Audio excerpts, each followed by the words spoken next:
हरे कृष्णा, राधे राधे। सभी भक्तों को सादर प्रणाम। भक्तों, आप नियमित प्रातः 6 बजे हमारे चैनल पर श्रीमद् भागवत गीता का पाठ श्रवण करते हैं।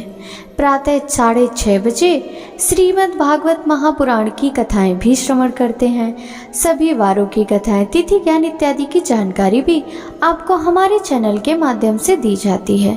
भक्तों, यदि अभी तक आपने चैनल को सब्सक्राइब नहीं किया है तो अवश्य ही कर लें, साथ ही बेल आइकन भी प्रेस कर लें, जिससे आने वाले हर नए वीडियो का नोटिफिकेशन आपको समय पर मिल सके। तो कल आपने श्रीमद् भगवत गीता के विभूति योग नामक 10वें अध्याय के पाठ का रसपान किया था।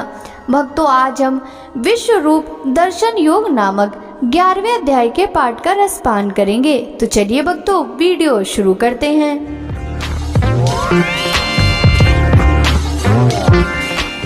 अर्जुन ने कहा, आपने जिन अत्यंत गो आध्यात्मिक विषयों का मुझे उपदेश दिया है, उसे सुनकर अब मेरा मुंह दूर हो गया है। हे कमल नयन, मैंने आपसे प्रत्येक जीव की उत्पत्ति तथा लय के विषय में विस्तार से सुना है और आपकी अक्षय महिमा का अनुभव किया है। हे पुरुषोत्तम, हे परमेश्वर, यद्यपि आपको मैं अपने समक्ष आपके द्वारा वर्णित आपके वास्तविक रूप में देख रहा हूँ, किंतु मैं ये देखने का इच्छुक हूँ कि आप इस दृश्य जगत में किस प्रकार प्रविष्ट हुए। मैं आपके उसी रूप का दर्शन करना चाहता हूँ। हे प्रभु, हे योगेश्वर, यदि आप सोचते हैं कि मैं आपके विश्व रूप को देखने में समर्थ हो सकता हूँ, तो आप कृपा करके मुझे अपना असीम विश्व रूप दिखलाइए।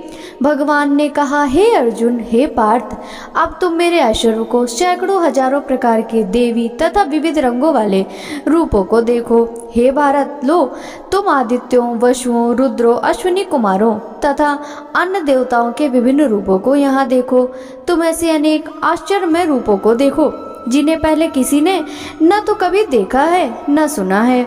हे अर्जुन, तुम जो भी देखना चाहो उसे तत्क्षण मेरे इस शरीर में देखो। तुम इस समय तथा भविष्य में जो भी देखना चाहते हो उसको यह विश्व रूप दिखाने वाला है। यहाँ एक ही स्थान पर चराचर सब कुछ है, किंतु तुम मुझे अपनी इन आंखों से नहीं देख सकते। अब मैं तुम्हें दिव्य आंखें दे रहा हूँ, अब मेरे योग ऐश्वर्य को देखो। संजय ने कहा, हे राजा, इस प्रकार कहकर महायोगेश्वर भगवान ने अर्जुन को अपना विश्व रूप दिखलाया। अर्जुन ने उस समय विश्व रूप में असंख्य मुख, असंख्य नेत्र तथा असंख्य आश्चर्यमय दृश्य देखे। यह रूप अनेक देवी आभूषणों से अलंकृत था और अनेक देवी हथियार उठाए हुए था। यह देवी मालाएं तथा वस्त्र धारण किए था और उस पर अनेक दिव्य सुगंधियां लगी थी। सब कुछ आश्चर्यमय, तेजमय, असीम तथा सर्वत्र व्याप्त था। यदि आकाश में हजारों सूर्य एक साथ उदय हो तो उनका प्रकाश शायद परम पुरुष के इस विश्व रूप के तेज की समता कर सके। उस समय अर्जुन भगवान के विश्व रूप में एक ही स्थान पर स्थित हजारों भागों में विभक्त ब्रह्मांड के अनंत अंशों को देख सका।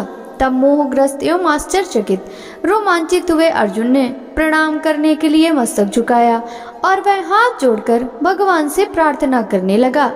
अर्जुन ने कहा, हे भगवान कृष्ण, मैं आपके शरीर में सारे देवताओं तथा अन्य विविध जीवों को एकत्र देख रहा हूँ। मैं कमल पर आसीन ब्रह्मा, शिव जी तथा समस्त ऋषियों एवं दिव्य सर्पों को देख रहा हूँ। हे विश्वेश्वर, हे विश्व रूप, मैं आपके शरीर में अनेक अनेक हाथ, पेट, मुंह तथा आंखें देख रहा हूँ, जो सर्वत्र फैले हैं, जिनका अंत नहीं है। आप में न अंत दिखता है, न मध्य और न आदि। आपके रूप को उसके चकाचौंध तेज के कारण देख पाना कठिन है, क्योंकि वह प्रज्वलित अग्नि की भांति तथा सूर्य के अपार प्रकाश की भांति चारों ओर फैल रहा है। तो भी मैं इस तेजोमय रूप को सर्वत्र देख रहा हूँ, जो अनेक मुकुटों, गदाओं तथा चक्रों से विभूषित है। आप परम आद्य वस्तु हैं। आप इस ब्रह्मांड के परम आधार हैं। आप अव्यय तथा पुराण पुरुष हैं। आप सनातन धर्म के पालक भगवान हैं। यही मेरा मत है। आप आदि, मध्य तथा अंत से रहित हैं। आपका यश अनंत है। आपकी असंख्य भुजाएं हैं और सूर्य तथा चंद्रमा आपकी आंखें हैं। मैं आपके मुख से प्रज्वलित अग्नि निकलते और आपके तेज से संपूर्ण ब्रह्मांड को जलते हुए देख रहा हूँ।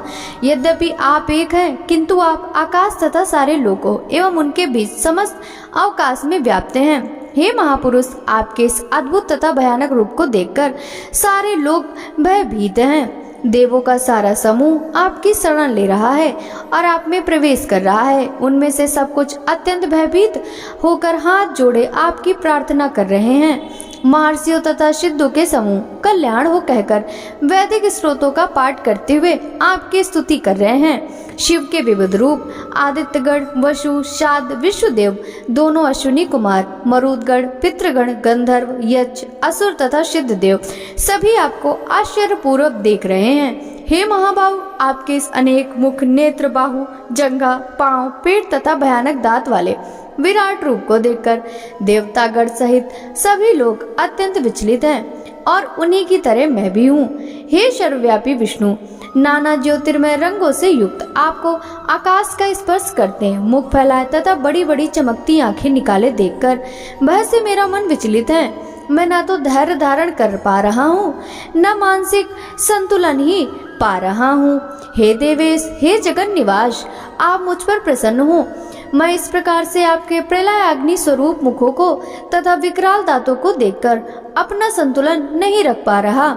मैं सब ओर से मोहग्रस्त हो रहा हूँ। धृतराष्ट्र के सारे पुत्र अपने समस्त सहायक राजाओं सहित तथा भीष्म, द्रोण, कर्ण एवं हमारे प्रमुख योद्धा भी आपके विकराल मुख में प्रवेश कर रहे हैं। उनमें से कुछ के सिरों को तो मैंने आपके दांतों के बीच चूर्णित हुआ देख रहा हूँ। जिस प्रकार नदियों की अनेक तरंगे समुद्र में प्रवेश करती हैं, उसी प्रकार ये समस्त महान योद्धा भी आपके प्रज्वलित मुखों में प्रवेश कर रहे हैं। मैं समस्त लोगों को पूर्ण वेग से आपके मुख में उसी प्रकार प्रविष्ट होते देख रहा हूँ, जिस प्रकार पतंगे अपने निवास के लिए प्रज्वलित अग्नि में कूद पड़ते हैं। हे विष्णु, मैं देखता हूँ कि आप अपने प्रज्वलित मुखों से सभी दिशाओं के लोगों को निगले जा रहे हैं। आप सारे ब्रह्मांड को अपने तेज से आपूरित करके अपनी विकराल झुलसाती किरणों सहित प्रकट हो रहे हैं। हे देवेश, कृपा करके मुझे बताइए कि इतने उग्र रूप में आप कौन हैं? मैं आपको नमस्कार करता हूँ, कृपया करके मुझ पर प्रसन्न हो। आप आदि भगवान हैं। मैं आपको जानना चाहता हूँ, क्योंकि मैं नहीं जान पा रहा कि आपका प्रयोजन क्या है। भगवान ने कहा, समस्त जगतों को विनष्ट करने वाला काल मैं हूँ और मैं यहाँ समस्त लोगों का विनाश करने के लिए आया हूँ। तुम्हारे सिवा दोनों पक्षों के सारे योद्धा मारे जाएंगे, अतः उठो, लड़ने के लिए तैयार हो जाओ और यह सर्जित करो, अपने शत्रुओं को जीतकर संपन्न राज्य का भोग करो। ये सब मेरे द्वारा पहले ही मारे जा चुके हैं और ये सब साची तुम तो युद्ध में केवल निमित्त मात्र हो सकते हो। द्रोण, भीष्म, जयद्रथ, कर्ण तथा अन्य महान योद्धा पहले ही मेरे द्वारा मारे जा चुके हैं, अतः तुम उनका वध करो और तनिक भी विचलित ना हो। तुम केवल युद्ध करो, युद्ध में तुम अपने शत्रुओं को परास्त करोगे। संजय ने धृतराष्ट्र से कहा, हे राजा, भगवान के मुख से इन वचन को सुनकर कांपते हुए अर्जुन ने हाथ जोड़कर उन्हें बारंबार नमस्कार किया। फिर उसने भयभीत होकर अवरुद्ध स्वर में कृष्ण से इस प्रकार कहा। अर्जुन ने कहा, हे ऋषिकेश, आपके नाम के श्रवण से संसार हर्षित होता है और सभी लोग आपके प्रति अनुरक्त होते हैं। यद्यपि सिद्ध पुरुष आपको नमस्कार करते हैं, किंतु असुरगण भयभीत हैं और इधर उधर भाग रहे हैं। यह ठीक ही हुआ है। हे परमात्मा, आप ब्रह्मा से भी बढ़कर हैं, आप आदि सृष्टा हैं, तो फिर वे आपको सादर नमस्कार क्यों न करें। हे अनंत, हे देवेश, हे जगन निवास, आप परम स्रोत, अक्षर, कारणों के कारण तथा इस भौतिक जगत से परे है। आप आदि देव, सनातन पुरुष तथा इस दृश्य जगत के परम आश्रय हैं। आप सब कुछ जानने वाले हैं और आप ही वह सब कुछ हैं जो आज जानने योग्य है। आप भौतिक गुणों से परे परम आश्रय हैं। हे अनंत रूप, यह संपूर्ण दृश्य जगत आपसे व्याप्त है। आप वायु हैं तथा परम नियंता भी हैं। आप अग्नि हैं, जल हैं तथा चंद्रमा हैं। आप आदि जीव ब्रह्मा हैं और आप प्रपितामय हैं, अतः आपको 1000 बार नमस्कार है और पुनः पुनः नमस्कार है। आपको आगे, पीछे तथा चारों ओर से नमस्कार है। हे असीम शक्ति, आप अनंत पराक्रम के स्वामी हैं। आप सर्वव्यापी हैं, अतः आप सब कुछ हैं। आपको अपना मित्र मानते हुए मैंने हठपूर्वक आपको हे कृष्ण, हे यादव, हे सखा जैसे संबोधनों से पुकारा है, क्योंकि मैं आपकी महिमा को नहीं जानता था। मैंने मूर्खतावश या प्रेमवश जो कुछ भी किया है, कृपया उसके लिए मुझे क्षमा कर दें। यही नहीं, मैंने कई बार आराम करते समय, एक साथ लेटे हुए या साथ साथ खाते या बैठे हुए, कभी अकेले तो कभी आपके मित्रों के समक्ष आपका अनादर किया है। हे अच्युत, मेरे इन समस्त अपराधों को क्षमा करें। आप इस चर तथा अचर संपूर्ण दृश्य जगत के जनक हैं। आप परम पूज्य महान आध्यात्मिक गुरु हैं। ना तो कोई आपके तुल्य है और ना ही कोई आपके समान हो सकता है। हे अतुल शक्ति वाले प्रभु, भला तीनों लोकों में आपसे बढ़कर कोई कैसे हो सकता है।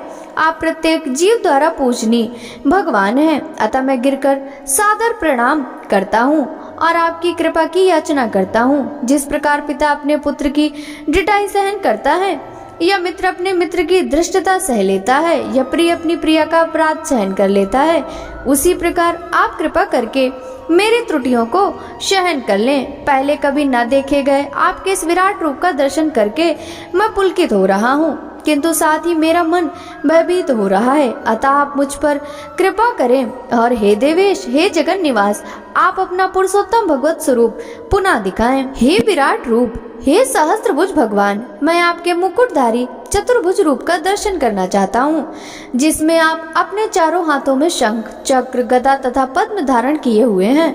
मैं उसी रूप को देखने की इच्छा करता हूँ। भगवान ने कहा, हे अर्जुन, मैंने प्रसन्न होकर अपनी अंतरंगा शक्ति के बल पर तुम्हें इस संसार में अपने इस परम विश्व रूप का दर्शन कराया है। इसके पूर्व अन्य किसी ने इस असीम तथा तेजोमय आदि रूप को कभी नहीं देखा था। हे कुरुश्रेष्ठ, तुमसे पूर्व मेरे ईश्वर विश्व रूप को किसी ने नहीं देखा, क्योंकि मैं न तो वेद अध्ययन के द्वारा, न यज्ञ, दान, पुण्य या कठिन तपस्या के द्वारा इस रूप में इस संसार में देखा जा सकता हूँ। तुम मेरे इस भयानक रूप को देखकर अत्यंत विचलित एवं मोहित हो गए हो। अब इसे समाप्त कर रहा हूँ। हे मेरे भक्त, तुम समस्त चिंताओं से पुनः मुक्त हो जाओ। तुम शांत चित्त से अब अपना इच्छित रूप देख सकते हो। संजय ने दृढ़राज से कहा। अर्जुन ने इस प्रकार कहने के बाद भगवान कृष्ण से अपना असली चतुर्भुज रूप प्रकट किया और अंत में 2 भुजाओं वाला तथा अपना रूप प्रदर्शित करके भयभीत अर्जुन को धैर्य बंधाया। तब अर्जुन ने कृष्ण को उनके आदि रूप में देखा तो कहा, हे जनार्दन, आपके इस अति सुंदर मानवीय रूप को देखकर अब मैं स्थिर चित्त हूँ और मैंने अपनी प्राकृत अवस्था प्राप्त कर ली है। श्री भगवान ने कहा, हे अर्जुन, तुम मेरे जिस रूप को इस समय देख रहे हो उसे देख पाना अत्यंत दुष्कर है। यहाँ तक कि देवता भी इस अत्यंत प्रिय रूप को देखने की ताक में रहते हैं। तुम अपने दिव्य नेत्रों से जिस रूप का दर्शन कर रहे हो उसे न तो वेदाध्ययन से, न कठिन तपस्या से, न दान से, न पूजा से ही जाना सकता है। कोई इन साधनों के द्वारा मुझे मेरे रूप में नहीं देख सकता। हे अर्जुन, केवल अनन्य भक्ति द्वारा मुझे उस रूप में समझा जा सकता है जिस रूप में मैं तुम्हारे समक्ष खड़ा हूँ, और इसी प्रकार मेरा साक्षात दर्शन भी किया जा सकता है। केवल इसी विधि से तुम मेरे ज्ञान के रहस्य को पा सकते हो। हे अर्जुन, जो व्यक्ति सकाम कर्मों तथा मनोधर्म के कलमश से मुक्त होकर मेरी शुद्ध भक्ति में तत्पर रहता है, जो मेरे लिए ही कर्म करता है, जो मुझे ही जीवन लक्ष्य समझता है और जो प्रत्येक जीव से मैत्री भाव रखता है, वह निश्चय ही मुझे प्राप्त कर लेता है। भक्तों, अब हम श्रीमद् भागवत गीता के 11वें अध्याय के महात्म्य का रसपान करेंगे। श्री नारायण बोले, हे लक्ष्मी, अब 11वें अध्याय का महात्म्य सुनो। एक तुंगभद्र नाम का नगर था, जिसके राजा का नाम सुखानंद था। वह श्री लक्ष्मी नारायण की सेवा करता था। वहाँ एक ब्राह्मण बड़ा धन पात्र विद्वान पंडित रहता था। उस ब्राह्मण का नियम था, वह नित्य गीता जी के 11वें अध्याय का पाठ करता और पाठ भी नित्य श्रवण करता था। ऐसे ही सेवा करते करते बहुत सा काल बीत गया। एक दिन राजा घर को गया। उस दिन बहुत अतीत देशांतर फिरते फिरते उस नगर में आए अतिथों ने राजा से कोई जगह मांगी। राजा ने बड़ी हवेली खुलवा दी। वहाँ अतिथि ठहर गए। अतिथि बड़े प्रसन्न हुए। राजा मित्र उनके दर्शन को गया। राजा का बेटा भी साथ ही था। कई मंत्री भी साथ में। राजा का पुत्र वहाँ खेलने लगा। वहाँ एक प्रेत रहता था। उस प्रेत ने राजा के बेटे को मार डाला। चाकरों ने जाकर राजा को खबर की। राजा यद्यपि सेवा करता था, कथा श्रवण करता था, परंतु पुत्र मोह से राजा के मन में दुबुद्धि आ गई थी। राजा बोला, हे संत जी, आपका दर्शन हमको बहुत फला है। एक पुत्र था, सो भी प्रेत ने मार दिया। तब ब्राह्मण ने कहा, राजा जी चलो देखे कहाँ है तेरा पुत्र। राजा, ब्राह्मण, महंत सभी वहाँ आए जहाँ राजकुमार मरा पड़ा था। तब ब्राह्मण ने कहा, अरे प्रेत, इस लड़के पर कृपा दृष्टि करके जो यह लड़का जी उठे। मैं तुझे गीता जी के 11वें अध्याय का पाठ सुनाता हूँ, तू श्रवण कर, इससे तेरा कल्याण होगा। अब तू अपने पिछले जन्म की बात कह। तब प्रेत बोला, मैं पिछले जन्म में ब्राह्मण था, इस ग्राम के बाहर हल जोतता था। वहाँ एक दुर्बल ब्राह्मण आया था, सो इस खेत में गिर पड़ा। उसके अंग से रुधिर निकला। एक चील ने उसका मांस नोच खाया। मैं बैठे देखता था, मेरे मन में दया न आई जो इस विप्र को छुड़ा दूं। इतने में एक और पंडित आया। उसने यह देखा मुझे, अरे ये हल जोतने वाला विप्र, तेरे कर्म चंडाल के हैं। निर्दयी, तेरे खेत के पास विप्र का मांस पड़ा है, चील तोड़ तोड़ कर खाते हैं और तू देखता रहता है, छुड़ाता नहीं है। तू मेरे से श्राप ले, तू प्रेत योनि पावेगा। तब मैंने उसके चरण पकड़कर कहा कि मेरा उद्धार कैसे होएगा। तब पंडित ने कहा, जब कोई तुझे गीता जी के 11वें अध्याय का पाठ सुनाएगा तब तेरा उद्धार होगा। प्रेत ने अपनी पूरी बातें जब कह चुका, तब विप्र ने राजा से पूछा, हे राजा, इसका उद्धार कीजिए और मेरे पुत्र को जीवित करें। तब विप्र ने गीता जी के 11वें अध्याय का पाठ किया और प्रेत पर जल छिड़का। तत्पर प्रेत के देह दूर से छूटकर देव देही पाई। राजा का पुत्र सावधान हुआ। प्रेत श्याम सुंदर चतुर्भुज रूप होकर खड़ा हो गया। स्वर्ग से विमान आया, उसमें चला गया।